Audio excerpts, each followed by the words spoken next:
Stations. How do you organize them?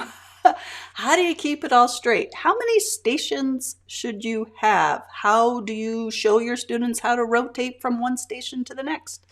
Today, you're going to get real life, hands-on tips and tricks for setting up stations in your kindergarten or first grade classroom. Are you ready? Here we go.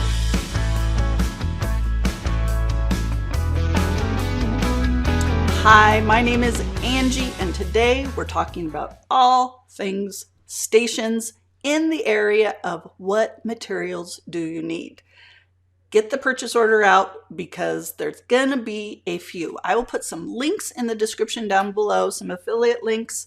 Remember, those are things that if you purchase, I get a little bit of money, but it doesn't cost you more. And there are just some things that are going to make your station time run smoothly. The first one is how do you organize your station materials? So this right here is a 10-drawer movable shelving unit. And when I did stations, I would put a number right here. And remember the trick that if you use like a Sharpie, then you can write it on here and then take hairspray to get it off. Hairspray takes it off. It might be even wiser to put some clear tape on there and then use the Sharpie. I will be showing you how I also organize this because I also used like dice faces, and I would put it on each one of these, and then around my room, hanging up high off the ceiling where I wanted that station, I would put the corresponding number. So if this had a dice with one dice, around my room, I would have the number 1. And when my students were trained how to set this up, they would pull out this first drawer and take it over and go underneath the number 1 in my classroom. So the setup and the takedown and put back was all part of their responsibility, not mine. That was one of the mistakes I made at first. But this 10 drawer, it works really good. It can house just a ton of stuff. Like in this one, I have a book, and here's some things that kids love. How do you make it fun? This book with a little finger light. I don't want to let this go. Oh, cripes. Okay, with the little finger light. Can you see that? Is super fun. Then you can say, I want you to find all the ands in here. And each one of these, you have to train them how to do it. But once you train them, super simple. And we'll get to the training stuff later. Today, we're just doing the materials. So a shelf like this is really great.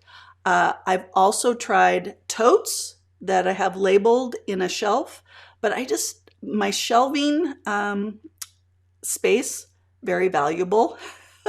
This just seemed to be a little more compact. I could move it around. Students could get to it easily.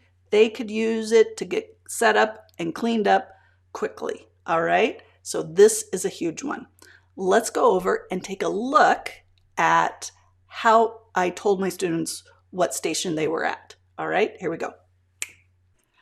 Okay, another material that you need for your station time is a pocket chart that you can organize your specific stations and your students.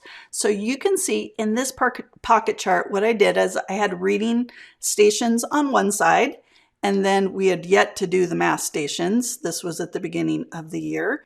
And so along with that pocket chart, you also need some visual cues for your students.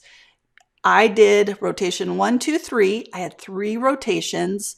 I had the blue rotation, the yellow rotation, and white rotation. So I would say, go to your blue station, go to your yellow station, go to your white station. So then the students also were in pairs, and you can see they can go over and look exactly at what station they need to go to.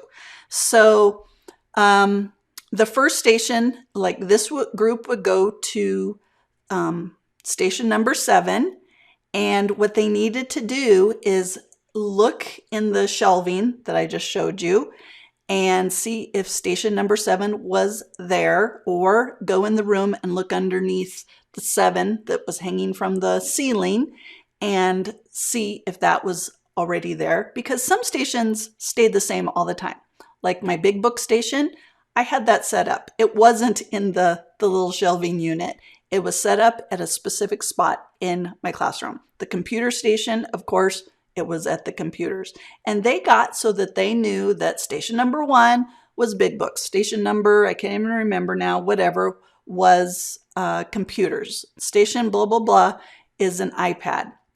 They knew that if it was a game or something like that, they would find it in the shelving unit if they were the first rotation. First rotation people were assigned to get out those stations. Second, then when it was time to rotate, they went to second, and their third rotation, they were assigned to get it cleaned up and then back to their seat. So you need a pocket chart, you need some visuals, and I liked to have my students pictures so that they, especially for kindergarten at the beginning of the year, they don't know how to read each other's names yet, and some of them don't even know their own name, right? So if they see their picture and their partner's picture, then it's easy. Also, for me, sitting across the room at the reading table or at a small group, I can easily look across the room, and instead of reading their name, I can see their picture, and I can know, oh, little Matthew is supposed to be over with little Chloe. Why is he not? Okay. And you always have some of those students that no matter what, they're just like wandering around. So it's like, Matthew and Chloe, what station are you supposed to be at? I don't know. And then you say, I don't know either, right? Because you're trying to make them independent. I don't know either. Go over and find out. And you teach them, if you have to go over and say, look, here you are. You're at rotation. We're at rotation number 2. You're at, let's see, 6 plus 5. You're at 11. Where is 11 in the room? Look around. Oh, it's computers. Yes. So go to the computer station. Yes, computers. Right? So that's how I got that set up. So you have your shelving unit, you have your pocket chart. Another thing you're going to need is a timer. I had a big timer on my iPad, and I ran the timer. Everyone could see the timer though, and then they wouldn't be saying, when are we switching? When are we going to do?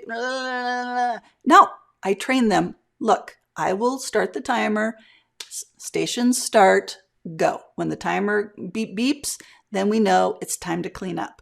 And instead of me saying it's time to clean up, I also had a cleanup song that was the Charlie Brown theme. Dun, dun, dun, dun, dun, dun, dun. You know it.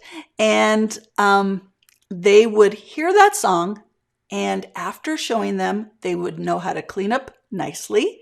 They would know how to walk to their next station, find out what station they're at, and walk to their next station, and then begin. The Charlie Brown theme is like 1 minute long, so that is plenty of time for them to clean up nicely and to move to their next station. It also frees my voice up, and it also gives me a minute to prep and get ready for my small group that I have coming in. So that's it. That's what you need for stations. A shelving way to organize your materials, a pocket chart, and a timer, and some music to help the rotation. Pretty simple, right? But those tips are going to help you a ton. The next video, we're going to talk about the basics of the station time. How many stations should you have? How many kids should be in each station? How long should the stations be? What kind of materials should be in the stations? What do they do when they're done at their station? There's a lot of questions and a lot of things to think about when you're doing stations with kindergartners and first graders. So that's the next one. Go ahead and watch, and make sure you hit subscribe. I'm Angie. I was in education for 25 years, and I want to remind you that the creator of the universe loves you, and I think you're pretty amazing too. I'll see you in the next video. Bye-bye.